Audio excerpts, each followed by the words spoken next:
እልም ብዬ ቢቃጠል በዚህ ምን ልካል? ሙስሊም ዘማ ወደ አምላካችሁ ይላል። እውነትህን ነው ይላል እኮ ብያለሁ እኮ ወደ አባቴ ወደ አባታችሁ ይላል ክርስቶስ። ይሄ ትትና ነው እንጂ ገባክ? ለምን እንደዛ ለብትለይ ይል ነበር የሰው ልጅ ብዙ መከራ ይቀበላልና እኛ ወደ ፈተና እንዳንገባ ነው። ገባክ? ይህን ካልተማርኩ ምስጢሩ ካልተማርኩ አይገባክም። እውነት ለመናገር ግን ወደ ጥያቄ ልመልስህና አምላክ እንዳለ ይናገራል። ራሱ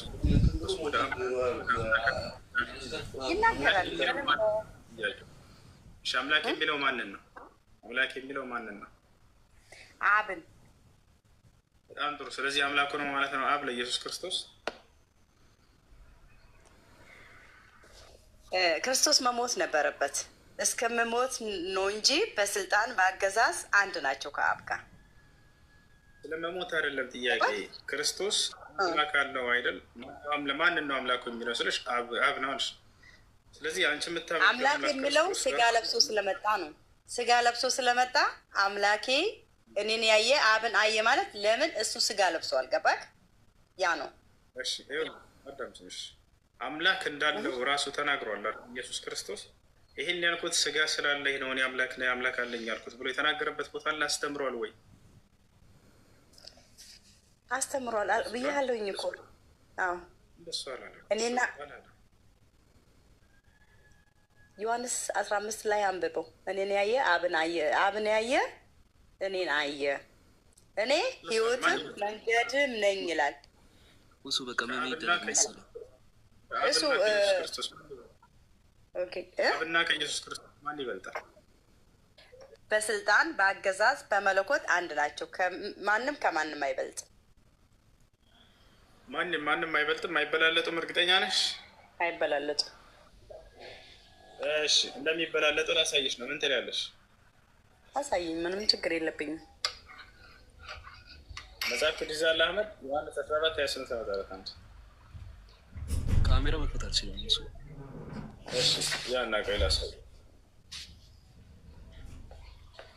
ዮሐንስ 14:28 ዮሐንስ 14:28 ያ ታውጫለሽ አንቺ ይዘሻል መጽሐፍ ቅዱስ? መጽሐፍ ቅዱስ ያ ነው ትችልሻለህ። እንካ ያውጣልኝ አንበብልኝ። ምን እላለሁ? እውነት ለመናገር እኔ ሄዳለሁ ወደ አንተ ወደ እናንተ እመጣለሁ እንዳልኳችሁ ሰማችሁ። የምትወድኝ እስከ ብትሆኑ አለ ኢየሱስ። በደንብ አዳምጪ። አሁን ከእኔ አብ ይበልጣል ይላል። ከእኔ አብ ይበልጣል። ስለዚህ ይበላለጣል። ከኢየሱስ ክርስቶስ አብ ይበልጣል።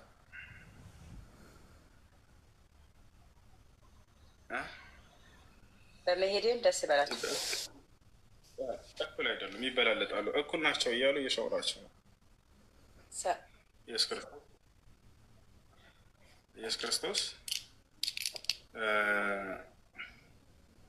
የትኛውም ቦታ ላይ አምልኩኝ ብሎ አልተናገረም። አየሽ፣ ግን ታመልክታላችሁ። እናመልካለን ብቻ ሳይሆን አምላካችን ነው። ይሄ ማለት ይውልክ እስከ ለእኛ አሁን በምሳሌ ስለሆነ ነው እንጂ አብ ከወልድ ይበልጣል፣ ወልድ ከአብ ይበልጣል ማለት አይደለም። በአመለኮት በአምልኮት አንድ ናቸው። በአስተሳሰብ በአገዛዝ አብ ወልድ መንፈስ ቅዱስ አንድ ናቸው። ግን ለእኛ ስጋ ለለበስ ነው ገባክ? ምስጢር እስከምፈጸም ነው። እኛን ለማዳን ስለመጣ ሲኦል ያሉትን ነፍሳትን ላውጣ ስለመጣ ገባክ? የሲኦል የነበሩት ነፍሳት መውጣት ነበረባቸው። እንደሱ የሚለው ሁሉ የቤተክርስቲያን ትምህርት ነው እያልኩሽ ነው። የቤተክርስቲያን ትምህርት ሳይሆን የእግዚአብሔር የመጽሐፍ ቅዱስ ትምህርት ነው። ጌታ ግን እንዲህ አይነት እንትኖችን አላስቀምጠም። አብ ከእኔ ይበልጣል ይበልጣል። እኔ አምላክ አለኛል እኔ አምላክ አለኛል። ከዛ ቤተክርስቲያን ምን ያደረገች? ይሄን ስጋ ስለሆነ ነው ይሄን ያለው፣ ይሄን በዚህ ጋር ግን ያው አምላክ ነው፣ ይሄ ስጋ ስለሆነ በዚህ ጋር አምላክ ነው እያሉ ከፋፍለው ሰጥቷቸው ክርስቶስን እንድታመልኩ አድርገዋል። አንድ አምላክ ጋር ግን ወደ ጥያቄ ልምጣና አዳምና ዮሐን የት ዛሬ ያሉት? የት ነው ያሉት? ከአዳም ከገነት ወጥቷል። በገነት ነው ያሉት። ከገነትማ እኮ ኃጢአት ሰርተው ተባሯል እኮ ወደ ገነት ተመላሾች ናቸው። ማንኛውም ሙስሊም ነቢዩ ሙሐመድ ሰለላሁ ዐለይሂ ወሰለም አርዋሑል ሙእሚኒነ ፊል ጀና አሉ። የሙስሊሞች ነፍስ በገነት ነች አሉ። ግን መሰረቱ እኮ አንደኛ አዳም ታምናለህ፣ ግን ኃጢአት ሰርቶ ከገነት እንደወጣ ጥያቄ ተመለሰልሽ። ወዴት የት ናቸው አልሽ? በእስልምና በገነት ናቸው አልኩሽ። ማስረጃ ነገርኩሽ አይደለ? ግን ከገነት እኮ ተባሯል እያልኩ ነው። እንዴት ተመለሱ? ተመለሱ ወደ ገነት ማንኛውም ሙስሊም እኮ እንዴት ተመለሱ? በምን ምክንያት? እግዚአብሔር ቃል አላህ እኮ ቃል አይታጠፍም እላላል። የእግዚአብሔር ቃል ምንድን ነው? ምድር ሰማይ ያልፋል እንጂ የእግዚአብሔር ቃል አይታጠፍም። ቃሉ አያልፍም። የእግዚአብሔር ቃል አያልፍም።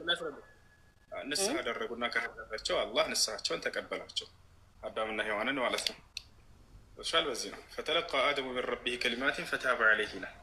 አላህ ስብሐነ ወተዓላ ከአዳምና ከሔዋን የንስሐ ቃል ተቀበላቸው፣ ምህረት አደረገላቸው፣ ወደ ገነት ተመላሾች ሆኑ። ለዚህ ነው በምን አይነት ንስሐ ገቡ? በጣም ጥሩ ሱረቱል አዕራፍ ላይ ይገኛል ያ የንስሐ ቃል።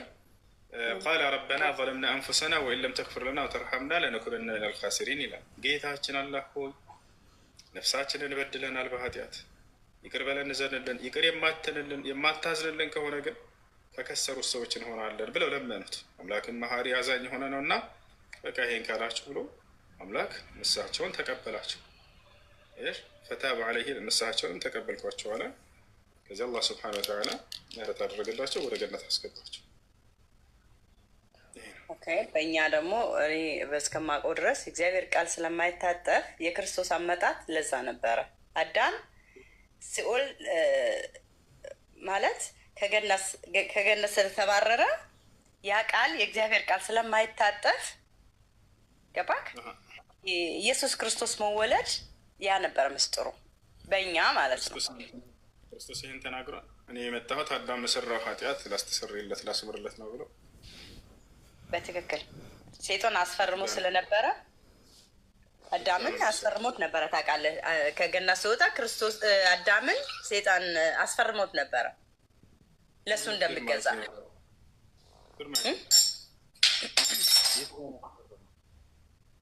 ስለዚህ አሁን በሙስሊም ገነት አለ ማለት ነው። ያው በክርስትና ነው ገነት የሌለው፣ በሙስሊምም አለ። በክርስትናማ ገነት አለ። በትክክል ክርስቲያኖች ገነት ይገባሉ የሚል መጽሐፍ ቅዱስ ላይ ወፍ የለም። ከወርዘት ድረስ ከራእይ ድረስ ገነት የሚባል የለም። አረ በትክክል አሳያለሁ። እንደ ምን ሆነህ ነው? ክርስቲያን ገነት ይገባሉ የሚል ቃል አሳይ፣ ችግር የለውም። ሙስሊሞች ገነት ይገባሉ የሚል አሁን መኪና ውስጥ ቁጭ ብዬ ስለማውራት ነው እንጂ የምር ቤት ገብቼ መጽሐፍ ቅዱስ እንትን ብዬ በእርግጥ እኝነት እነግርሃለሁ። እኛ ስሞታው ወደ ገነት ነው የምንገባው። በምንድን ነው ያገኘነው? ያን ገነት የተከፈተልን በኢየሱስ ክርስቶስ ደም መስቀል ላይ በመሞቱ እኛን ይቅር በማለቱ ሕግ በመስራቱ ወደ ገነት ተመለስን። ክርስቲያኖች ወደ ገነት ይገባሉ የሚል የለም መጽሐፍ ቅዱስ ላይ። ከሌለ ሌሎች ወንድሞች ሊያግዙ ይችላሉ። ክርስቲያኖች እዚህ ካላችሁ መልሱ። ክርስቲያን ገነት ይገባል የሚል መጽሐፍ ቅዱስ ላይ ክርስትና ነው እንጂ እንደውም ገነት በሙስሊም የለም። በሙስሊም እኮ ገነት የለም፣ ሲኦል ብቻ ነው ያለው። አለ ጠይቄና እናስረዳሽ። ምን ላይ እስቲ በማስረጃ አስረዳኝ እስኪ። ገነት የምል ሙስሊም ላይ አመሰግናለሁ እጅግ በእውነት ይህንን ካደረግ በጣም ጥሩ። ኧረ በጣም በርካታ ቦታ ላይ አሳይሻለሁ። እሺ አብሽር ላሳይሻ። ግን በአማርኛ እሺ።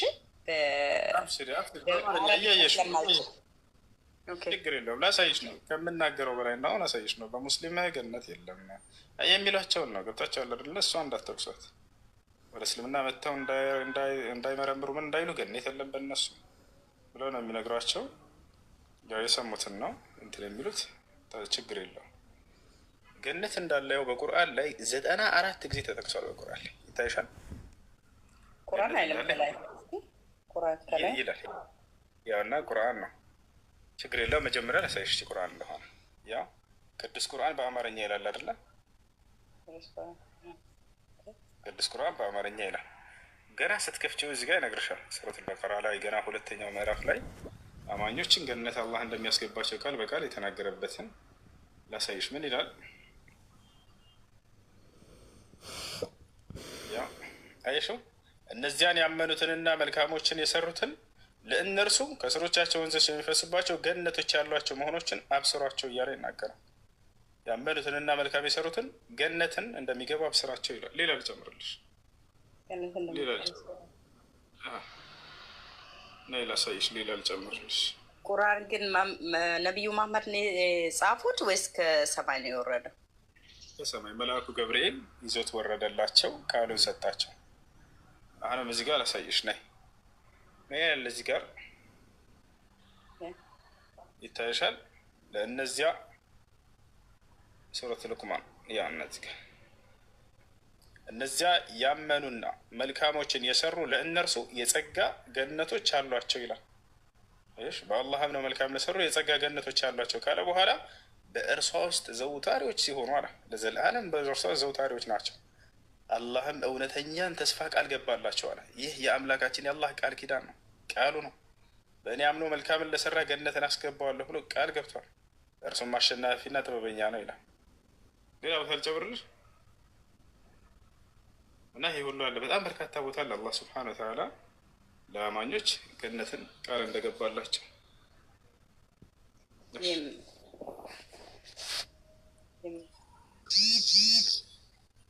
ሰላም እንዴት ጨረሽ?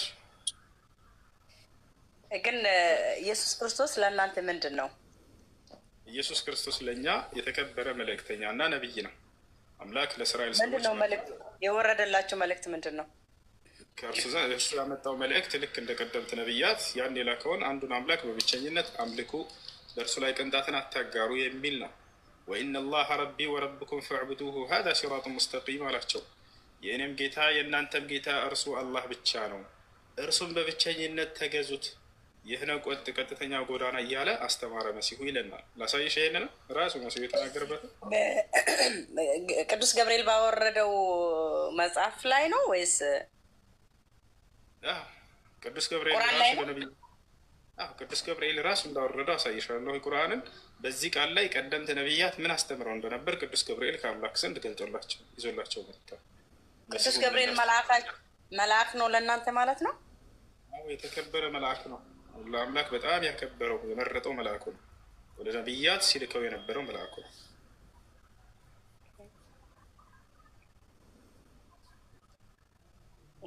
ስለዚህ እዛ ላይ መልአኩ ሲያወርዱ ቁርአን ላይ ስለ ኢየሱስ ክርስቶስ ተጽፏል ማለት ነው?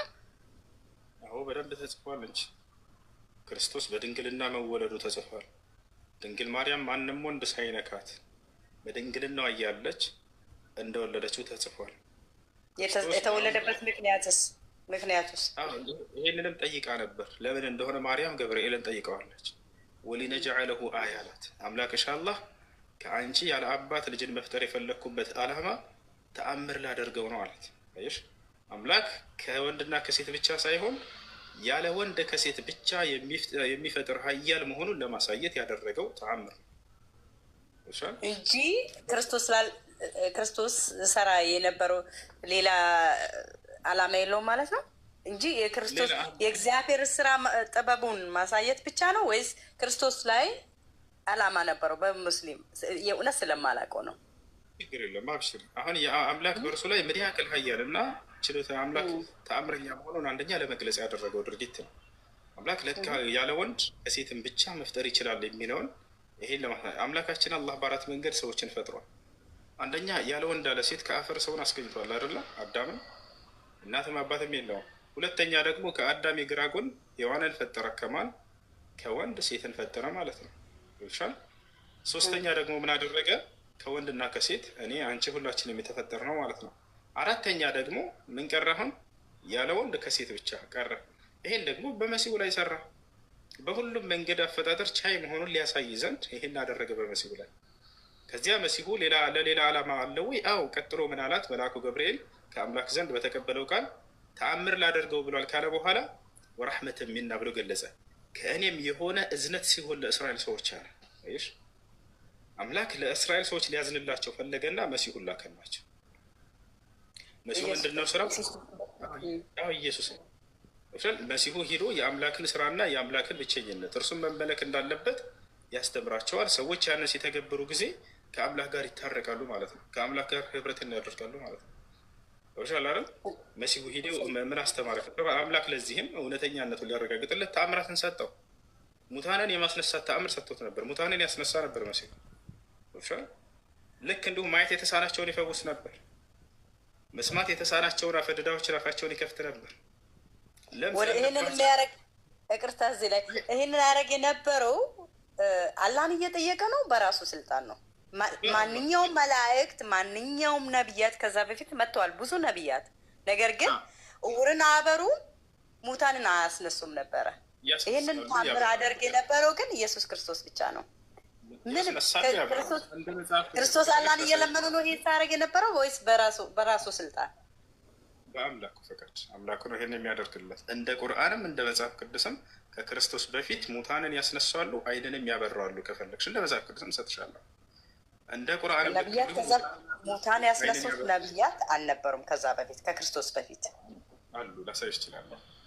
እባክህ የእውነት ስለማለት እየሰከሳችሁ ነው። እሱ ብቸኛው ነው ይሄን ያደረገው የሚሏችሁ እርሱ እንድታመልኩ ከአምላክ መንገድ ሊያስቷችሁ ያደረገው ድርጊት ነው። እኔ መጽሐፍ ቅዱስ ላይ ላሳይሽ ከክርስቶስ በፊት ሙታንን ያስነሱ ነቢያቶች እንዳሉ። እባክህ እኔ ስለማላቅ ነው ይሄንን የማውቀው ክርስቶስ ብቻ እንዳደረገ ነው። ሁለት ደግሞ ይኸውልህ አሁን መልአኩ ገብርኤል እንኳን ወደ ድንግል ማርያም ተልኮ ስመጣ ምንም ከተላከ ውጪ ምንም ያላት ያደረገው ነገር አልነበረም። ኢየሱስ ክርስቶስ ግን ሙታን ቤት ስጠራ ሙታንን በስልጣኑ ያስነሳ ነበር። ሁለት ደግሞ ዕውራንን ያበራ የነበረው ምንም አይነት ጸሎት ሳያደርግ ምንም አይነት ጥያቄ ሳይጠይቅ ነበረ። በራሱ ስልጣን ዕውራንን ያበራ የነበረው። ልመልስልሽ በራሱ አይደለም። ኢየሱስ ክርስቶስ ተአምራትን ሲያደርግ የነበረለት ማን ነው? ሲያደርግለት የነበረው ለመሆኑ ራሱ ነው አይደለም? በራሱ ስልጣን አሁን ላስረዳሽ። የሐዋርያት ሥራ ምዕራፍ 2 ቁጥር 22 ላይ ምን ይላል? እግዚአብሔር በኢየሱስ ክርስቶስ በኩል ላሳይሽ፣ ችግር የለም። እግዚአብሔር ነው ያን ሁሉ ሲያደርግለት የነበረው አምላኩ እንጂ እሱ አይደለም። ያ ተአምራቱን ጥቅልል አድርጎ ጴጥሮስ በረካ ይሁንና ጥቅልል አድርገው የእግዚአብሔር ስራ ነው በክርስቶስ በኩል ያደረገው ሲያደርግ የነበረው እግዚአብሔር ነው ብሎ ተናገረ። ያው ይታይሻል። የእስራኤል ሰዎች ሆይ ይህን ቃል ስሙ አለ። ራሳችሁ እንደምታውቁ የናዝሬቱ ኢየሱስ እግዚአብሔር በመካከላችሁ በእርሱ በኩል ባደረገው ተአምራትና ድንቆች ይታይሻል አይደለ? ማን ነው አድራጊው አለ? እግዚአብሔር። በማን በኩል? በእርሱ በኢየሱስ ክርስቶስ በኩል ሲያደርግ የነበረው የእግዚአብሔር እንደሆነ ገለጸ። አምላክ በሙሴ በኩል ባህርን ሲከፍል እንደነበር በነ ኤልያስ በኩል ሙታንን ሲያስነሳ እንደነበር ሙታን እንዳስነሱ ነቢያቶች ገና አሳይሻለሁ። ከፈለግሽ አይንን እንዳበሩ ሁሉ አሳይሻለሁ። ያን ሁሉ አምላክ በእነርሱ በኩል ሲያደርግ ነበር አይደል? በክርስቶስ በኩልም ያደረገለት እግዚአብሔር ነው ብለው ተናገሩ ሐዋርያቶች። ለእናንተ የተገለጠ ሰው ነበር። ከዛ በፊት ሙታንን ያስነሱ ነቢያትን ብታሳየኝ የእውነት ሬስፔክት። ግን ጥያቄ ያበዛውብህ ግን ሶሪ። ግን ያው አሳይሻለሁ። መጽሐፈ ነገሥት ላይ ያው ምን ይላል? በመጽሐፍ ቅዱስ ነው ወይስ በሙስሊም ነው? በቁርአን በመጽሐፍ ቅዱስ ከክርስቶስ በፊት ሙታንን ያስነሱ ሲያስነሳላቸው የነበረው ልክ በክርስቶስ በኩልም አምላክ ሲያስነሳለት እንደነበረው አሁንም በቀደምት ነቢያቶች ሙታንን ያስነሱ ላሳየሽ ነው። በቁርአን አለ ይሄ ነገር? በቁርአንም በመጽሐፍ ቅዱስም አሳይሻለሁ ሙታንን ያስነሱ ከክርስቶስ በፊት። ዳንከ አመሰግናለሁ። ላንብብልሽ? ከመጽሐፍ ቅዱስ ሙታንን ያስነሱ ከክርስቶስ በፊት ምንድነው? ገያዝም ቀደማቸው ይላል። በትሩንም በሕፃኑ ፊት ላይ አኖረው፣ ነገር ግን ድምፅ ወይንም መስማት አልነበረም ይላል። እርሱንም ሊገናኘው ተመልሶ ሕፃኑ አልነቃም ብሎ ነገረው ይላል። ኤልሳዕም ወደ ቤት ገባን ነው ይላል። አንዱ አሁን እዚህ ጋር ተመልከች፣ ከ32 ጀምረሽ አዳምጪ። ኤልሳዕም ወደ ቤት በገባ ጊዜ እነሆ ሕፃኑ ሞቶ በአልጋው ላይ ተጋድሞ ነበር ይላል። ልብ በይ፣ ሕፃን ልጁ ሞቷል። ይሄ ኤልሳዕ የሚባለው ነቢይ ሲመጣ ጊዜ ኤልሳዕም ወደ ቤት በገባ ጊዜ ሕፃኑ ሞቶ በአልጋው ላይ ተጋድሞ ነበር። ይሄን የሞተ ሕፃን ልጅ ሊያስነሳው ነው ኤልሳዕ። ገብቶም በሩን ከሁለቱ በኋላ ዘጋው፣ ወደ እግዚአብሔርም ጸለየ። መጥቶም በሕፃኑ ላይ ተኛ፣ አፉንም በአፉ ዓይኑንም በዓይኑ እጁንም በእጁ ላይ አድርጎ ተጋደመበት። የሕፃኑም ገላ ሞቀ፣ ሊነሳ ነው። ተመልሶም በቤት ውስጥ አንድ ጊዜ ወዲህና ወዲያ ተመላለሰ። ደግሞም ወጥቶ 7 ጊዜ በሕፃኑ ላይ ተጋደመ። ሕፃኑም ዓይኑን ከፈተ። ያሰላም ሕፃኑም ዓይኖቹን ከፈተ። ገያዝንም ጠርቶ ይህችን ሱነማዊት ጥራ አለው። ጠራትም። ወደ እርሱም በገባች ጊዜ ልጅሽን አንስተሽ ውሰጅ አላት። ገብታም በእግሩ አጠገብ ወደቀች፣ በምድርም ላይ ተደፋች። ልጇንም አንስታ ወጣች ይላል። ያ ሙታንን ያስነሱ ከኢየሱስ ክርስቶስ በፊት እነዚህ ናቸው። ተጋድሞ ነበር እንጂ እኮ ሞቶ ነበር አይልም። ግን እውነት ለመናገር ሞቶ ነበር ይላል። ያየሽ እንጂ ያው ከቁጥር 23 ምን 32 ኤልሳዕም ወደ ቤት በገባ ጊዜ ነው ሕፃኑ ሞቶ በአልጋው ላይ ተጋድሞ ነበር ይላል። ሞቶ ነበር። ዘፍጥረት 22 ያጠያቀለሽ። ስለዚህ እናንተ ታምኑበት አላችሁ ማለት ነው። ኢየሱስ ክርስቶስ ሙታን እንዳስነሳ ለምንድን ነው የማናምነው? ይሄን ካላመንኩኝ እኔ ከእስልምና ውጭ ነው የምሆነው። ክርስቶስ ሙታንን ያስነሳ ነበር በአምላኩ ፈቃድ። አምላኩ ተአምር ይሰጣቸው ነበር። አላህ በቁርአን ላይ ሲናገር ምን አለ? ወለቀድ አተይና ሙሳ ልኪታብ ወቀፈይና ሚን ባዕድህ ቢሩሱል ይላል። ወአተይና ዒሳ ብነ መርየም ልበይናት ይላል። የማርያምን ልጅ ዒሳ ተአምራቶችን ሰጠሁት እያለ ይናገራል። ከተሰጠው ተአምር አንደኛው ምንድነው? ሙታንን ማስነሳት። ወኡሕይል መውታ ቢኢዝኒላህ ለመሲሁ ሙታንን አስነሳለሁኝ በአምላኬ ፈቃድ እያለ ይናገራል። ከፈለግሽ ላውጣና ላሳይሽ። ሙታንን ያስነሳ ነበር ብለን እኛ ሙስሊሞች እናምናለን። ያ ግን ምንድነው? ተአምራት ነው። ከተአምሩ በስተጀርባ ትልቁ ዓላማው ምንድነው? ትምህርቱ ምንድነው? መሲሁ የሚፈልገው ከኛ የሚለው ላይ ትኩረት አድርጉ ባካችሁ ክርስቲያኖች። ተአምሩን አስጨብጭቦ ለመሄድ አይደለም መሲሁ። ከተአምሩ በስተጀርባ ትምህርት አለው። ያን ትምህርት እንድትታዘዙ ነው ያን ሁሉ ሲያደርግ የነበረው። እናንተ ግን የቱ ላይ ቆማችሁ? በቃ ተአምሩ ላይ ቆማችሁና የራሳችሁን ግንዛቤ ወሰዳችሁ። አሀ ይሄን ያደረገው አምላክ ስለሆነ ነው በሚለው ተሸውራችሁ። ነገር ግን ክርስቶስ ምንድን ነው ያለው? ብትወዱኝስ ትእዛዜን ጠብቁ ነው አይደል ያለው? ምን እንዳዘዘ አላህ እዚህ በቁርአን ላይ ሲገልጽልን መሲሁ ተአምሩን ከሰራ በኋላ ፈተቁላህ ወአጢዑን አላቸው ህዝቦችን። አደራ አላህን ፈርታችሁ አሁን የማዛችሁን ትእዛዝ ታዘዙ አላቸው። ታዲያ ትእዛዙ ምን ነበር? መሲሁ ከሰዎች ምን ነበር የፈለገው? ኢነላህ ረቢ ወረብኩም ፈዕቡዱሁ ሃዛ ሲራጡ ሙስተቂም አላቸው። የማዛችሁም መሄደው ታዘዙኝ ካለ በኋላ ምን አዘዛቸው? የእኔም ጌታ የእናንተም ጌታ እርሱ አንድና ብቸኛ የሆነው አላህ ነው፣ እርሱን በብቸኝነት ተገዙት፣ ይህ ነው ቀጥተኛው መንገድ አላቸው ይላል። ይሄን ላሳያችሁ። ሙታንን ካስነሳ ምን ካለ በኋላ ምን እንዳዘዛቸው እንመልከት። እዚህ ማቴዎስ አንድ ጊዜ ሙታንን ካስነሳ ምን ካለ ምናምን በኋላ ምን እንዳዘዛቸው ከእነርሱ ከሰዎች ምን ፈልገው እንደነበር ያን ሁሉ ስራ ሲያሳይ እንደነበረው የተናገረውን ላሳያቸው። ቁርአን ሙታን እንዳስነሳ ነው ሲሆን ያምናል፣ ገልጿለሁ። ኡሕይል መውታ ሱራ አልዕምራን 49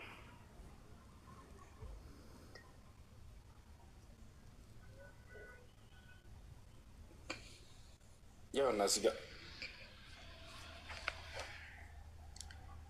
ስለ መሲሁ ነው የተናገረው ይሄ ቃል።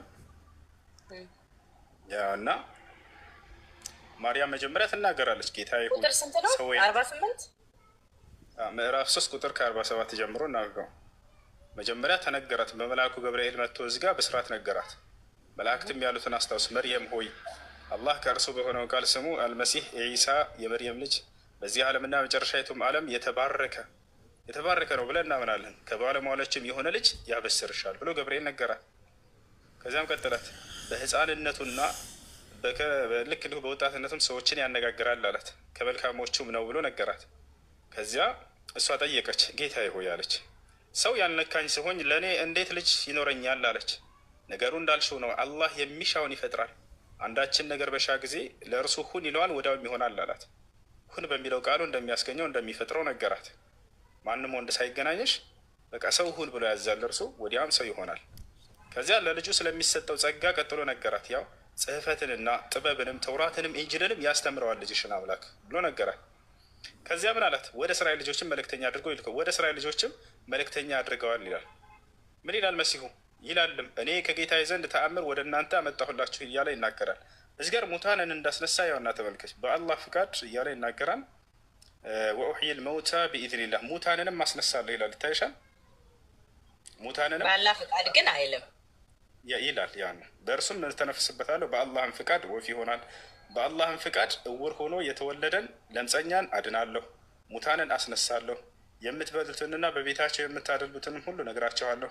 የምታምኑ እንደሆናችሁ ለእናንተ በዚህ ውስጥ በእርግጥ ተአምር አለበት አላቸው። ከዚያ በኋላ መልእክቱን ይቀጥላል መሲሁ። በደንብ አስተውለው። አሁን ከተአምሩ በኋላ ምን እንደፈለገ ከሰዎች ከተውራትም ከእኔ በፊት ያለውን ያረጋገጥኩት ሲሆን የዚያንም በእናንተ ላይ እርሱ እርም የተደረገውን ከፊል ለእናንተ እፈቅድ ዘንድ መጣሁላችሁ ይላል። ከጌታችሁም በሆነ ተአምር አመጣሁላችሁ ይላል። ከራሱ ሳይሆን ከጌታችሁ ከአላህ ዘንድ የሆኑ ተአምራቶች ብሎ ገለጻቸው። አላህንም ፍሩ ታዘዙኝ አለ። አሁን አስተውይ ምን እንዳዘዛቸው ከተአምሩ በስተጀርባ ማለት ነው። አላህንም ፍሩ ታዘዙኝ። ምንድነው እንዲታዘዙት የፈለገው መሲሁ? ያው አላህ ጌታዬና ጌታችሁ ነው፣ ስለዚህም ተገዙት፣ ይህ ቀጥተኛው መንገድ ነው አላቸው ይላል። ያ ሰላም መሲሁ ከተአምራቱ ሁሉ በስተጀርባ ይሄን ለማዘዝ ነው የመጣው። ተአምራቱ እውነተኛ ለመሆኑ ማረጋገጫ ብቻና ብቻ ነው፣ የአምላክነት ማረጋገጫ አይደለም። ከተአምራቱ በስተጀርባ የሚፈልግ የሆነ ትእዛዝ አስተላልፏል ለሰዎች። ያን ትእዛዝ ነው የሚፈጽሙት ሰዎች ከወደዱት። ብትወዱ እንጂ ትእዛዜን ትጠብቃላችሁ ነው ያለው። ሰዎች ግን ያንን ትተው የሰራው ተአምር በቃ አምላክ ስለሆንክ ነው ብለው ካዱት። ክርስቶስን ትልቅ ክህደት የተደረገበት እዚያ ላይ ነው። ክርስቶስ ግን የሚፈልገው ከሰዎች ያንን የላከውን አንድ አምላክ እንዲያመልኩ ብቻ ነው። ነቢዩ ሙሐመድ ሰለላሁ ዐለይሂ ወሰለም የመጡት ይህ ስህተት ሊያርሟችሁ ነው። አንዱን አምላክ የክርስቶስን የአብርሃም የኢስሐቅን አምላክ አንዱን አምላክ አምልኩ ብለው ነው የመጡት። ኢስላም ያ ነው። ስለዚህ መሲሁ ያዘዘው ምንድን ነው? ጌታዬን እና ጌታችሁን አላህን በብቸኝነት ተገዙ ብሎ ነው ያዘዛቸው። ይህ ነው ቀጥተኛው መንገድም ብሎ ነገራቸው።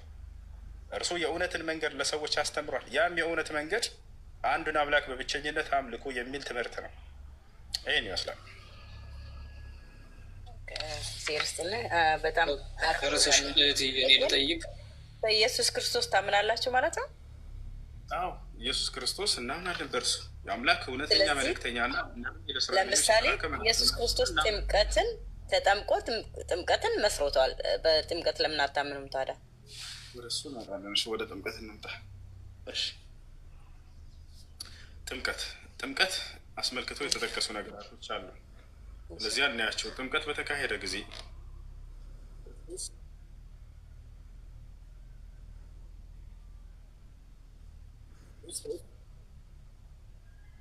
ይሰማሻል? ክርስቶስ ጥምቀት እየተካሄደ ባለበት ጊዜ በመጀመሪያ እሱን አስመልክቶ ሁለት ጥቅሶች አሉ መጽሐፍ ቅዱስ ላይ። እነሱን እንመልከት። እውነት ነው ወይንስ አይደለም ጥምቀት የሚለው በማን ስም ነው አጥምቆ ያለው ኢየሱስ ክርስቶስ? ፈለገች እኔ ብትነግረኝ። በአብ በወልድ መንፈስ ቅዱስ ስም አጥምቁ ነው ያለው አይደለም? በጣም ጥሩ። ክርስቶስ ካረገ በኋላ ሐዋርያቶች በማን ስም ነው ተጠመቁ እያሉ ሲያዙ የነበረው? በአብ በወልድ መንፈስ ቅዱስ ስም ነው አይደለም? በትክክል አላሉም። እንደዚህ በአንዱ በክርስቶስ ስም ብቻ አጥምቁ ነው የነበረው። አይደለም ዛሬም ነው ማለት ነው። እንኳን አይደለ ሐዋርያት፣ ዛሬ እንኳን አባቶች ሲያጠምቁ በአብ ወልድ መንፈስ ቅዱስ ነው አንድ ጥምቀት። ከዛ ውጭ የለም። ኖ ስህተት አይደለም። እሺ ሐዋርያቶች አንድ አለ በአብ ወልድ መንፈስ ቅዱስን ተጠመቁ ብሎ ያዘዘው ወይንስ የለም? ማነው ያዘዘው? በአብ በወልድ መንፈስ ቅዱስ ስም ተጠመቁ ብሎ ያዘዙበት አለ ወይንስ የለም? ሐዋርያቶች አሁንም ስልክ ጥምቀትም አንድ ናት። እሷም የመሰረታት ክርስቶስ ነው። አሁንም የምንጠመቅበት በአብ በወልድ መንፈስ ቅዱስ ስም ነው። ምንም ሌላ ጥምቀት የለንም። ክርስቶስ በኋላ መጽሐፍ ቅዱስ ላይ የተጻፈ ነገር አለ ወገናችን። እሱ ስህተት እንደሆነ የሚያስረዳሽ ለመሆኑ ሐዋርያቶች ይሄ ነገር ያውቁት ነበር? እስኪ አውጣልኝ። እስኪ እሱን አውጣልኝ። ስህተቱ ሜሮን አለ ወይንም አለሽ ማውራት ይፈልግ ነበር። ብዙ ወንድሜ እንዴት አለ? ሰላም ነው። እንዴት ነህ? በአብ በወልድ መንፈስ ቅዱስ ስም ተጠመቁ ብሎ ያዘዙበት ሐዋርያቶች አለ መጽሐፍ ቅዱስ ላይ? እኔ እሱን መመለስ አልችልም። አሁን መጽሐፉ የለኝም፣ ግን ጥያቄ አለ የምጠይቅህ። እሷን ጨርስና እጠይቃለሁ። ችግር የለውም። ለማንኛውም በኢየሱስ ስም ብቻ ነበር ሲታዘዝ የነበረው። ላሳይሽ። እሱ ጥምቀት በዚያ በትክክል እንዳው ኢየሱስ ያዘዘው ያ ትክክል ሆኖ በነበር ሐዋርያቶች ከእርሱ ትእዛዝ ፈቀቅ አላሉም አይደለም? ትክክለኛ አይደል? ነገር ግን ተጠመቁ እያሉ ሲሉ የነበረው በኢየሱስ ስም ነበር ወይ? ላሳይሽ፣ ማስረጃ ልስጥሽ።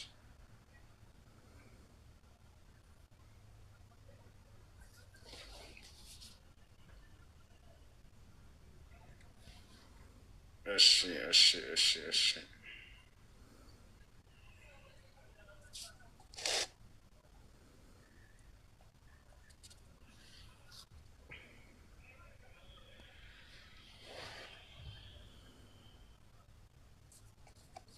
ያውና ይታይሻል እዚህ ጋር የሐዋርያት ሥራ መጽሐፍ ቅዱስ ወንድሞች ወይ ጴጥሮስም ንስሐ ግቡ ኃጢአታችሁም ይሰረይ ዘንድ እያንዳንዳችሁ በማን ስም ተጠመቁ አለ? በአብ በወልድ በመንፈስ ቅዱስ በኢየሱስ ክርስቶስ ስም። ኢየሱስ ክርስቶስ ማለት እኮ አብ ወልድ መንፈስ ቅዱስ ማለት ነው። ኢየሱስ ብቻ አይደለም። ገባክ? አብ ወልድ መንፈስ ቅዱስ ማለት ኢየሱስ ክርስቶስ ማለት ኢየሱስ በክርስቶስ ገባክ? ይሄ ማለት አብ ወልድ መንፈስ ቅዱስ ማለት ነው አይደል? ኢየሱስ ክርስቶስ አብ ነው በመንፈስ አየኩ። ይሄው ይላል እኮ በኢየሱስ ክርስቶስ ስም ተጠመቁ በመንፈስ ቅዱስም ስጦታ ትቀበላላችሁ። ስለዚህ አየኩ። ስለዚህ አላውቅም በኋላ ጥያቄ ያለኝ ብልሃል ታዳምጣለህ። አሁን ጥያቄ ምን ነበር? በማን ስም ተጠመቁ እያሉ ነበር ሐዋርያቶች ሲያዙ የነበረው ነው። አሁን እኔ ቅድም ምን አልኩኝ? በኢየሱስ ስም ተጠመቁ ነበር ሲሉ የነበረው። እንግዲህ እንደው ማቴዎስ ላይ የተነገረው እውነት ሆኖ በነበር በአብ በወልድ መንፈስ ቅዱስ ስም ተጠመቁ እያሉ ያዙ ነበር ሐዋርያቶች። ነገር ግን እንደዚህ አላሉ። ሁለቱን የሥላሴ አካል ዘወር አደረጓቸውና አንዱን የሥላሴ አካል በኢየሱስ ስም ተጠመቁ እያሉ ሲያዙ ነበር። ይኸው እዚህ ላይ እኮ ይላል የኔ ወንድም፣ ይኸውልህ በኢየሱስ ክርስቶስ ማለት ኢየሱስ ክርስቶስ በነገርክ ላይ ማለት አብ ወልድ መንፈስ ቅዱስን ይገልጽልሃል። ኢየሱስ አብ ይኸው በኢየሱስ ክርስቶስ እኮ ነው የምልህ። በኢየሱስ ብቻ ከሆነ እውነትህን ነው አምንሃለሁኝ። ግን አሁን እዚህ ላይ ምንድን ነው እንደሱ ነው እያለ ያለው። በኢየሱስ ስም ተጠመቁ፣ በአብ በወልድ በመንፈስ ቅዱስ ስም ተጠመቁ አላለም። ይኸውልህ በኢየሱስ ክርስቶስ እኮ ነው። በኢየሱስ ክርስቶስ ዲጋሞ እንትኑ አምጣ መጽሐፍ ቅዱስ ይላል እኮ አንብበው። በእውነት ችግር የለውም። በኢየሱስ ክርስቶስም ክርስቶስ ችግር የለውም ሳይሆን እውነታውን ነው። እውነታው ግን ምንድን ነው? በኢየሱስ ክርስቶስ በኢየሱስ ክርስቶስ ችግር የለውም። ምንድን ነው? አልፎ ተርፎ ደግሞ የመንፈስ ቅዱስን ጸጋ ተቀበሉ ነው። ዳንከ አመሰግናለሁ በጣም ይኸው በኢየሱስ ክርስቶስ ስም ተጠመቁ። የመንፈስ አይታየኝም ግን ይቅርታ። የመንፈስ ቅዱስም ስጦታ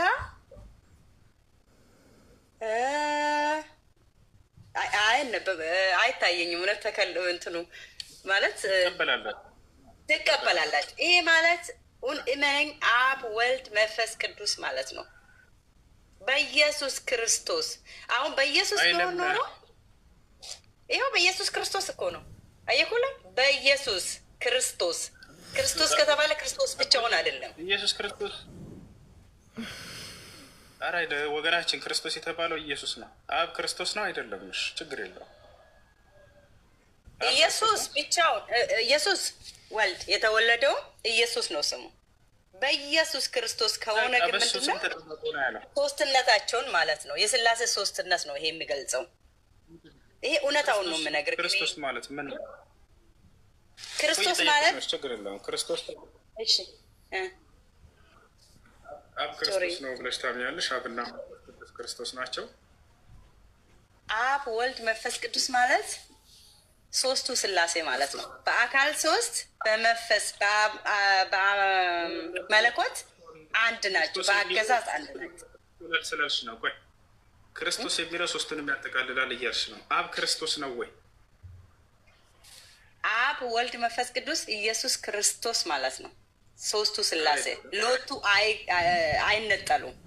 ሎቱ ስብሐት አይነጠሉም። አብ ወልድ መንፈስ ቅዱስ ማለት ነው። በመለኮት በአገዛዝ በስልጣን አንድ ናቸው። በአካል ግን አብ ወልድ ስለተወለደ ከማን ተወለደ? ከመንፈስ ቅዱስ ሎቱ ስብሐት። ስለዚህ አብ ወልድ መንፈስ ቅዱስ አይነጠሉም። በሶስት ነው የሚገለጹት። ለምን ብትለኝ በአካል ሶስት ቢሆኑ በአገዛዝ ተጠመቋል። በኢየሱስ ክርስቶስ አልክ እኮ በኢየሱስ ክርስቶስ ማለት አብ ወልድ መንፈስ ቅዱስ ማለት ነው በእኛ። እሺ በጣም ጥሩ። ቆይ ሜሮን ትክክል ነች። ኢየሱስ ክርስቶስ ማለት አብ ወልድ መንፈስ ቅዱስ ማለት ነው አለች። ትክክል ነች ሜሮን? ሜቶና ሰው ኢየሱስ ክርስቶስ ማለት አብ ወልድ መንፈስ ቅዱስ ማለት ነው አለች። እንደዛ አይደለም፣ እንደዛ አይደለም። እንደኛ አስተምሮት ትክክል ነች። እሱ በጣም ጥሩ። ትክክል ከሆነች አብ ክርስቶስ ነው አይደለም? ሰዓት ስለቆየሁ ጥያቄውን ብጠይቅ ደስ ይለኛል። ትክክል ነች ብለሃል አይደለ? ትክክል ነች ስላልክ ቀጥልሽ። አብ ክርስቶስ ነው አይደለም? ያው ክርስቲያኖች አይደለችም እያሉ ነው። እሺ አንተ ቀጥልሽ። አብ ክርስቶስ ነው ናቸው እየተባሉ ነው። የሆኑበትን ልንገርህ። እኔ ለምን አልገልጽልም?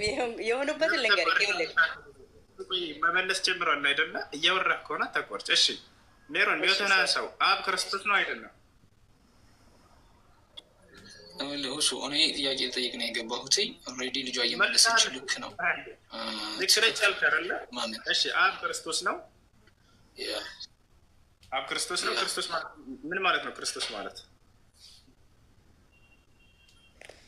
አብ ወልድ መንፈስ ቅዱስ። ክርስቶስ ማለት ምን ማለት ነው? ትርጉም ነው ያልኩህ። ክርስቶስ ማለት በአብ ያለ በኢየሱስ ያለ አብ ወልድ መንፈስ ቅዱስ ማለት ነው። ክርስቶስ ማለት በአብ በክርስቶስ በኢየሱስ ያለ ማለት ነው። ገባክ? በመለኮት በአገዛዝ የማይነጣጠሉ ናቸው። በስልጣን አንድ ናቸው። አብርሃሙ ስላሴ ለወቱ ስብሐት በስልጣን በአገዛዝ በመለኮት አይነጣጠሉ። አንተ ያዳምጪ። ክርስቶስ ማለት ምን ማለት ነው? ሜሮን ጀምረሃል፣ መልሰሃል አይደለ? ክርስቶስ ማለት ምን ማለት ነው?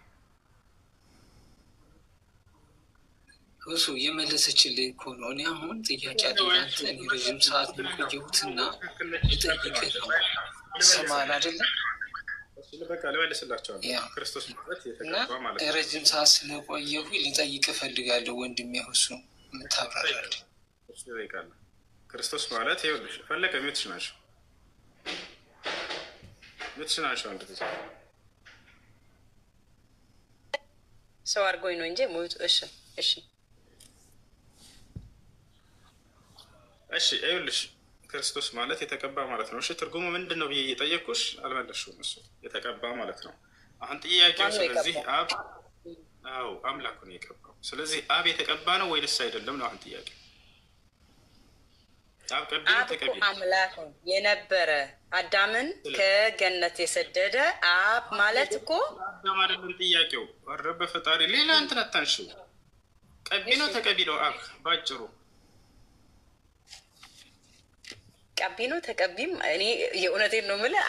እግዚአብሔር አይቀባም ማለት እግዚአብሔር እንዴት ይቀባል? አላህ ይቀባል? አላህ የተቀባ ነው አይደለም? ባይሆን ልንገርሽ። ስለዚህ አሁን ክርስቶስ የሚለው አብንም ወልድንም መንፈስ ቅዱስንም ያጠቃልላል አላችሁ። አይ ስህተት ነው። ክርስቶስ ማለት ትርጉሙን ማወቅ ይገባል። የተቀባ ማለት ነው አይደለ? ቀቢው ማን ነው ከተባለ የተቀባው ማን ነው? ክርስቶስ ነው። እሺ ይህ መጽሐፍ ቅዱስ እስኪ በመጽሐፍ ቅዱስ ማስረጃ መቀባቱን ንገረኝ፣ አሳየኝ በአፍስ። እኔ ግን እጅግ በጣም በእውነት በዚህ አጋጣሚ ሬስፔክት አለኝ። በጣም ሬስፔክት አደርጋለሁ የምር በጣም ትዕግስትህን አደንቃለሁ። ሳላደንቅህ ባልፍ እውነት ግፍ ነው።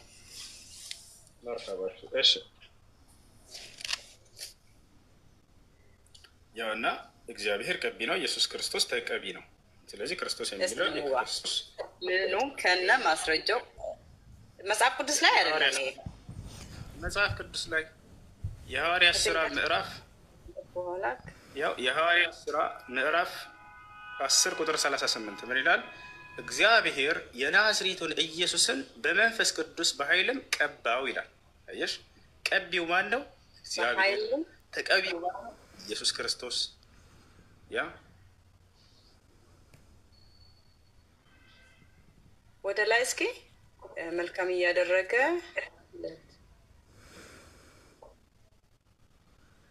እርሱም በመልካም እያደረገ ዲያብሎስም የተገዙትን ሁሉ እየፈወሰ ዞረ ይላል። እግዚአብሔር ከእርሱ ጋር ነበረና ይላል። ያግዘው ነበር ቀብቶታልና። ስለዚህ እግዚአብሔር ቀቢ ነው፣ ክርስቶስ ተቀቢ ነው። ይሄ ማለት እግዚአብሔር ከሱ ጋር ነበረ ማለት እኮ በስልጣን እኔ ያልኩህን ነው ያመጣው። በስልጣን አንድ ስለሆኑ እኮ ነው። አሁን በስራቸው አንድ ስለሆኑ ነው። ተቀቢ ያለ አይደለ? ቀቢው ማን ነው?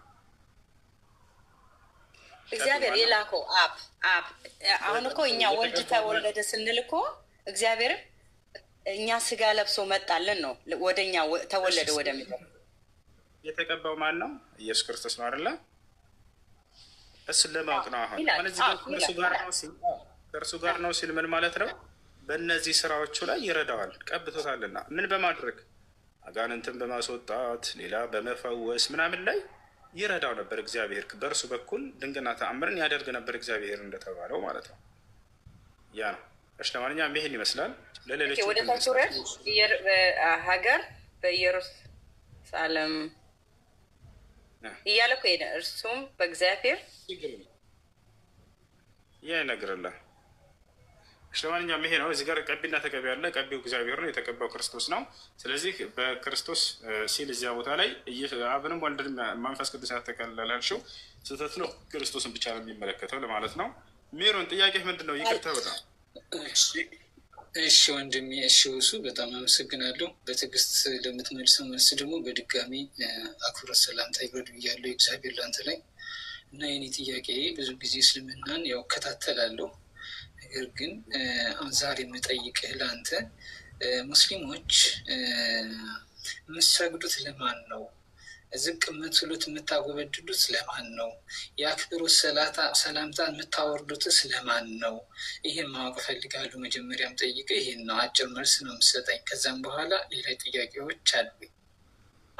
እሺ ለአላህ ነው፣ ለአላህ ነው አምልኮን የምንፈጽመው የምንሰራው ለእርሱ ብቻ ነው። ፈሰሊ ሊረቢከ ወንሃር ይላል። ለእኔ ለጌታ ለአላህ ብቻ ስገድ ይለናል። ነገር ግን እዚህ ቦታ ላይ ምናልባት አንተ ልጠይቅ ያሰብከው ነገር እኔ አላውቅም፣ ለመጠየቅ እንዳሰብ ግን ከዚሁ ጋር የሚያዙ ነገራቶችን ላስረዳ። አምላክ አምልኮን በምንፈጽም ጊዜ ወደ አንድ አቅጣጫ ዙረን እንድንሰግድ ዘንድ አንድ መስጅድ አለ። በመጀመሪያ ሰዎች ገና ምድር ላይ ሲመጡ ጊዜ አደም ሲመጣ ጊዜ ጀምሮ እስከ ዓለም ፍጻሜ ድረስ የሚቆይ አንድን ምልክት አስቀምጦልናል። ፈወሊ ወጀሀከ ሸጥረል መስጂዲል ሐራም ይላል። ሙሐመድ ሆይ ሶላትን በምትሰግድ ጊዜ ፊትህን ወደ ቂብላ አቅጣጫ ዙረህ ስገድ ይላል። አቅጣጫ ነው እሱ፣ ወደዚያ አቅጣጫ ዙራችሁ ስገድ ይላል። ይህንም ህግ አምላክ በሰባተኛው ሰማይ ላይ ለሰባቱም ሰማይ መላእክቶች አምልኮን በሚፈጽሙ ጊዜ የሚሰሩበት ቤተ አምልኮ እንደሰራላቸው ያንን ለመላእክት ያደረገውን ህግና ስርዓት በምድር ላይ ሊያደርግ እንደወሰነም ይነግረናል። በሱረቱ ጡር ላይ ወልበይትል ማዕሙር ይላል። በይተል ማዕሙር እያለ ይጠቅሰዋል። ይህም በይተል ማዕሙር የሚባለው በሰባተኛው ሰማይ ላይ የሚገኝ መስጅድ እንደሆነ የመላእክቶች መስገጃ ቦታ እንደሆነ ነግረውናል። ነብዩ ሰለላሁ ዐለይሂ ወሰለም ሐዲስ ላይ ማስረጃ ላሳይ ይችላል። ይህን ህግ ደግሞ አምላክ በምድር ላይ አደረጋት። አብርሃምንና እስማኤልን ስሩ አላቸው በመካ ምድር ላይ። ያንን ሰሩ። ሰዎችም ሁሉ ወደዚህ ዙረው እንዲሰግዱ እዘዙ ብሎ ታዘዛቸው። በዚህ መልኩ ይፈጽማሉ ማለት ነው። ይሄ ነው። እሺ ጥሩ አመሰግናለሁ።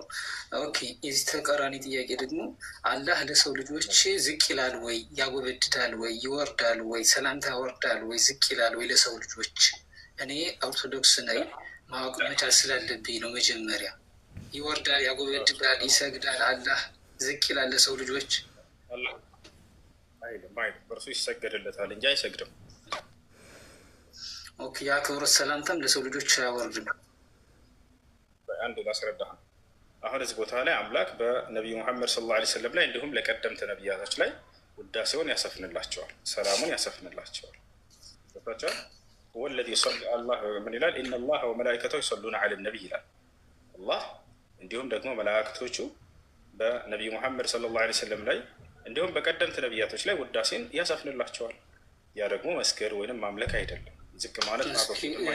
እኔም መተል ያለ ጥያቄው ላይ አሁን 33:56 ክፈትልኝ እስኪ።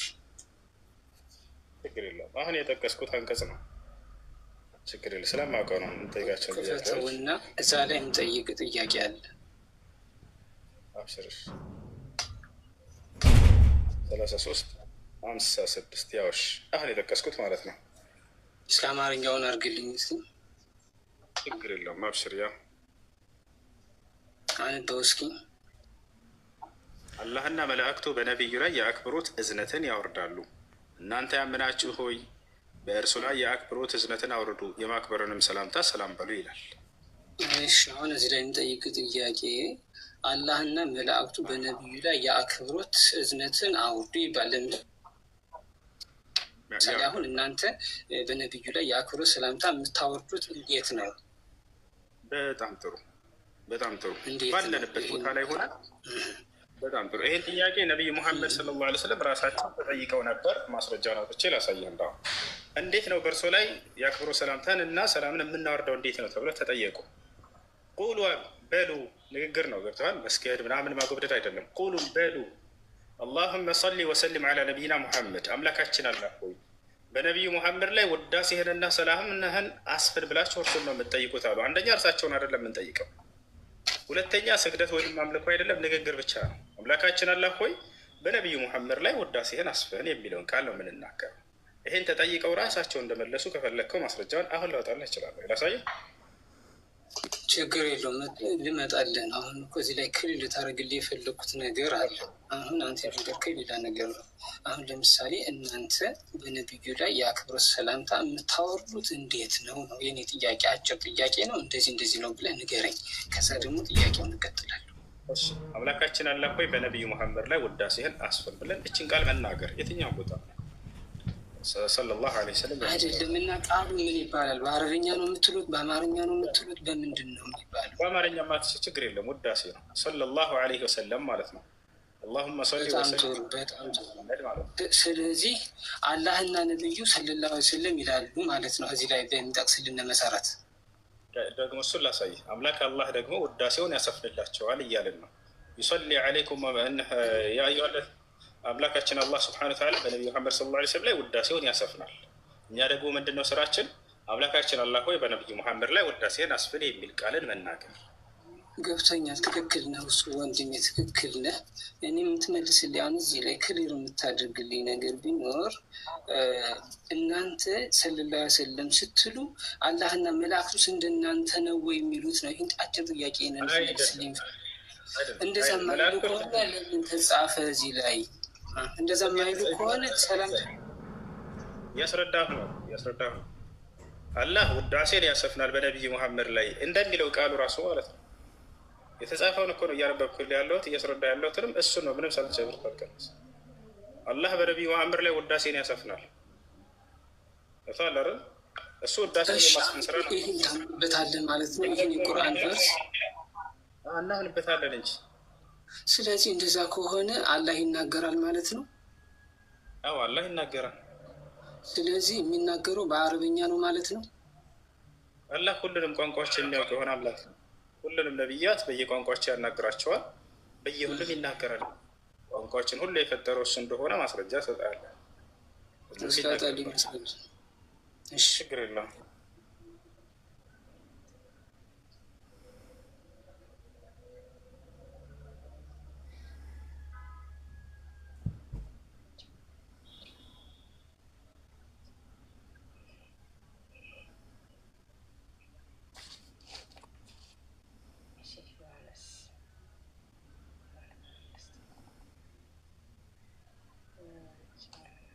ያ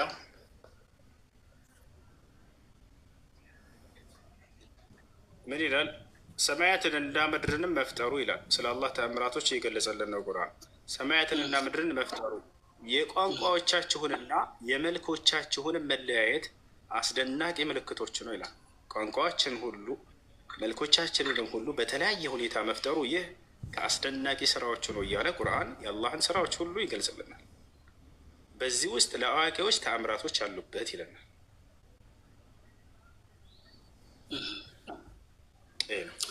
እሺ አመሰግናለሁ። እሱ ወንድሜ እውነት ለመናገር ግልጽ አድርገልኛልኝ። አሁን ቁጥሩን ንገረኝ እስኪ ልጻፈው እና ሸክል አድርገው ቁጥሩን አሁን ያለበትን 3022 እሺ የመጨረሻ ጥያቄ አለችኝ።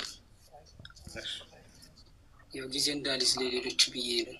የመጨረሻ ጥያቄ ሊሆን የሚችለው አላህ ይታያል ወይስ እንዴት ነው? እንደ ሰው ገጽታ አለው፣ ሁለት እጅ አለው የሚባል ነገር አለ፣ እግር አለው የሚባል ነገር አለ፣ እየሰማን ነው ቲክቶክ ላይ ማለት ነው። ስለዚህ እኔ ደግሞ እስልምናን ከመቀበሌ በፊት ይህን ማጣራት መቻል ስላለብኝ ማወቅ መቻል ስላለብኝ ዲቴል ማለት ነው። ስለዚህ አላህ ሁለት ቀኝ እጅ አለው ወይ እግር አንድ እግር አለው ወይ? ይህን አብራራልኝ እስኪ። እሺ አምላክ አላህ ስብሐነ ወተዓላ ይታያል ወይ ከሚለው እንጀምር። ዛሬ በምድር ላይ ማንም እርሱን የማየት አቅም የለውም። ፍጡር ደካማ ነችና ጠፊ ማንነት ስላላት ያንን የማይጠፋውን አምላክ የማየት አቅም የላትም። ነገር ግን የምናይበት ጊዜ አለው ወይ? አዎ። መቼ? የትንሣኤ ቀን። የትንሣኤ ቀን የምናየው የማይጠፋ ማንነትን ስለሚያላብስን ዘላለማዊ ማንነትን እንለብሳለን አደል? የዛኔ እንደምናየው ቃል ገብቷል። ዛሬ ግን በምድር ላይ ሙሴ ራሱ ለማየት ጠየቀ። ወለማ ጃአ ሙሳ ሊሚቃቲና ወከለመሁ ረብሁ ቃለ ረቢ አሪኒ አንظር ኢለይክ ቃለ ለን ተራኒ ወላኪን እንظር ኢለ ልጀበል ፈኢን ስተቀረ መካነሁ ፈሰውፈ ተራኒ። ሙሴ ጌታውን አላህን ለይህ ብሎ በጠየቀ ጊዜ እኔን አሁን ማየት አትችልም አለ። ማየት አትችልም፣ እኔም ብታይ አትኖርም፣ ትጠፋለህ አለው። ገብቶሃል አይደል? እና ነገር ግን የትንሣኤ ቀን እንደምናየው ቃል ገብቶልናል። ውጁህ የውመኢዚን ናዚራ ኢላ ረቢሃ ናዚራ ይላል። ፊቶችም የዛኔ ያበራሉ፣ ወደ እኔ ወደ ጌታቸው ወደ አላህ ይመለከታሉ ማለት። ነቢዩ ሰለላሁ ዐለይሂ ወሰለም ቃል በቃል ኢነኩም ሰተረውነ ረበኩም የውመል ቂያማ ላ ቱዳሙነ ፊ ሩእየቲሂ አሉ። እናንተም የትንሣኤ ቀን ጌታችሁን አላህን ትመለከታላችሁ፣ እርሱንም በማየት ላይ አትሽቀዳደሙም አሉ። ገብታችኋል አይደል? እርሱንም በማየት ላይ አትሽቀዳደሙም እያሉ ነቢያችን ሰለላሁ ዐለይሂ ወሰለም ተናገሩ። እናየዋለን፣ እንደምናየው ይገልጸዋል። አሁን ሌላ ነገር እዚህ ጋር ምንድን ነው? አምላክ አላህ ስብሐነሁ ወተዓላ አደምን በእጅ የፈጠርኩት ይላል። እጅ አለው ወይ? አዎ አለው። አዎ አለው። ያ እጁ ግን አንድ ልናውቅ የሚገባ ሶስት ነገራቶች አሉ። ይሄ ሲነገር እርሱ ከማንም እጆች ጋር የሚመሳሰል አይደለም። ይህን ከራሳችን ሳይሆን ራሱ ይነግረናል። ምን ይላል? ለይሰ ከሚስሊሂ ሸይኡን ወሁወ ሰሚዑል በሲር፣ እኔን የሚመስል አንዳች ነገር የለም ማለት ነው። ስለዚህ ከማንም ፍጥረት ጋር ልናመሳስለው አንችልም። ፈላ ተድሪቡ ሊላሂ ልአምሳል ይላል በሱረቱ ነሕል ላይ። እኔን አላህን ከማንም ጋር ምሳሌ አታድርጉልኝ፣ እኔን የሚመስል ማንም የለምና አለ። ስለዚህ ሰዎች እጅ ሲባል የሰውን እጅ ካስታወሱ ስህተት ነው። ያ እጅ አይደለም። ፈጣሪ ማንንም እንደማይመስል በርካታ ቦታ ላይ ነግሮናል። ማለት እጅ ከተባለ እጅ ነው፣ እግር ከተባለ እግር ነው። ስለዚህ እንዴት ነው የሰው ልጆችን ማናስታውሰው? ስህተት ነው። ይሄንን ገለጸልህ አምላክ አላህ እኔን አትመስሉም ብሎ ገልጾናል። እሺ ልጠይቅ ከዚህ ላይ አሁን እጅ አለው አልክ አይደለ? እግር አለው አልክ አይደለ? የእናንተ ቁርአን ላይ መጨረሻው 112 ነው እንደዛ ቁል ሁወላሁ አሐድ ይባላል አይደለ? እናንተ ጋር አሁን እሱን አንብቤዋለሁ። አይጋጭም? አሁን የምትለው ጋር አውቶማቲካሊ በጣም የሚጋጭ ነገር ነው። ቢኮዝ አላህ ሁለት እግር አለው፣ አንድ እግር አለው፣ ሁለት ቀኝ እጅ አለው፣ አይን አለው ምናምን የሚሉ ነገሮች አሉ። አላምንበትም። ነገር ግን አሁን ቁል ሁወላሁ አሐድ የሚለውን ነገር ገብቼ ሳየው ደግሞ ይህና አሁን አንተ የምታምንበትና ቁል ሁወላሁ አሐድ የሚለው ደግሞ በጣም አውቶማቲካሊ በጣም የሚጣረሱ እና በጣም የሚጋጩ ነገሮች ናቸው። ኮምፕሊኬትድ ናቸው። እንዴት ነው አሁን አንተ የምታምነው ይህን ነገር? አላህ ከሰማይ ነው ያለ ብለህ ታምናለህ? ቆይ አስጨርሰኝና በደንብ ታብራራልኛለህ። አላህ በሰማይ ነው ያለ፣ አላህ እንደሚታይና እግር እንዳለው አምሳያ እንዳለው ተናግረሃል። እዛ ቨርስ ላይ ደግሞ አላህ ደግሞ ምንም አምሳያ እንደሌለው ነው የሚገልጽ። ስለዚህ አሁን አንተ እንዴት ነው ያን ቁል ሁወላሁ አሐድ ነው የምትቀበል ወይስ የትኛውን የምታምንበት? አላህ አምሳያ እንዳለው ተናግረሃል አልክ። የለም እያልኩ እየተናገርኩ ይታወን ጃባ አላህ አምሳያ የለውም እያልኩ ነው ስናገር የነበረው። ገብቶሃል አይደለም? እኔን የሚመስል ጭራሽ የለም አለ። አደምን በእጆች የፈጠርኩኝ ብሏል። አዎ በእጆች የፈጠርኩት ብሏል። እጅ አለው። አዎ ያ ግን መጀመሪያ ስናገር ምን አልኩኝ? አንድ ማንም እንደማይመስል አምላክ አላህ ስብሐነሁ ወተዓላ ይናገራል። እርሱን የሚመስል ለቅንጣት ማንም የለም። አየህ፣ ይሄ እጅ መኖሩ አልቀበለውም ካልክ መጽሐፍ ቅዱስ ላይ ሙሉ የእግዚአብሔርን አካል ልሰጥህ እችላለሁ አንተ ከፈለክ። እግዚአብሔር እግሮች ያሉት ይረማመዳል በእግሮቹ። እግዚአብሔር እጆች ያሉት በእጆቹ ያጨበጭባል። እግዚአብሔር ከንፈር አለው በከንፈሩ ያፏጫል። እግዚአብሔር ብብት እንዳለ ሁሉ አሳያለሁ። እግዚአብሔር አይኖች ያሉት ሁሉ የሰውነት አካሎችን ከላይ እስከታች መጽሐፍ ቅዱስ ላይ ያሳያለሁ። ስለ ወልድ አይደለም እየተናገርኩኝ ያለው፣ በስጋ ከተገለጠ በኋላ አይደለም፣ ከዚያ በፊት በብሉይ ኪዳን ስለነበረው፣ ስለዚያ በስጋ ሳይገለጥ በፊት ስለነበረው አምላክ ነው የምነግርህ። እግሮች አሉት፣ እጆች አሉት፣ ያጨበጭባል በእጆቹ ይለናል። ይህን ሁሉ ላሳይ እችላለሁ። ስለዚህ አሁን ምንድን ነው የምልህ? ይመሳሰላል ወይ ከፍጡር ጋር ከሆነ በሽታ የፈጠረብህ? በፍጹም አምላካችን ከማንም ጋር አልመስልም ብሎ ዘግቶታል። እሱ ለይሰ ከሚስሊሂ ሸይኡን ወሁወ ሰሚዑል በሲር ይላል። ይህን ይመስላል። መቀጠል የሚፈልግ ልጅ ይኖራል? ልጆች ወደ መስጊድ ሊሄዱ ነው። መግሪብ ሊጋር በጣም ይቅርታ አድርግልኛ፣ ጥያቄ ያለኝ እባክህን። እሺ ትቀጥላላችሁ እባካችሁ። አንድ ጊዜ እኔ ጋር መግሪብ ስለደረሰ የሆነ ውሃ ጠጣ። ሲጀመር በእውነት በጣም ሪስፔክት። አመሰግናለሁ። መግባት የሚፈልግ ሙስሊም ልጆች ካላችሁ፣ የምትቀጥሉ ልጆች ካላችሁ ብትገቡ መልካም ነው። እኔ ጋር መግሪብ ስላልደረሰ እሺ ወንድሜ፣ አይ በጣም ሪስፔክት ሆንክ ሰሆነ። እሺ አመሰግናለሁ። ሜሮን በቃ ነገ ብትመጡ ደስ ይለኛል፣ ወይ ማታ ላይ። አሁን ወደ መስጊድ ልሄድ ነው። ምተካላችሁ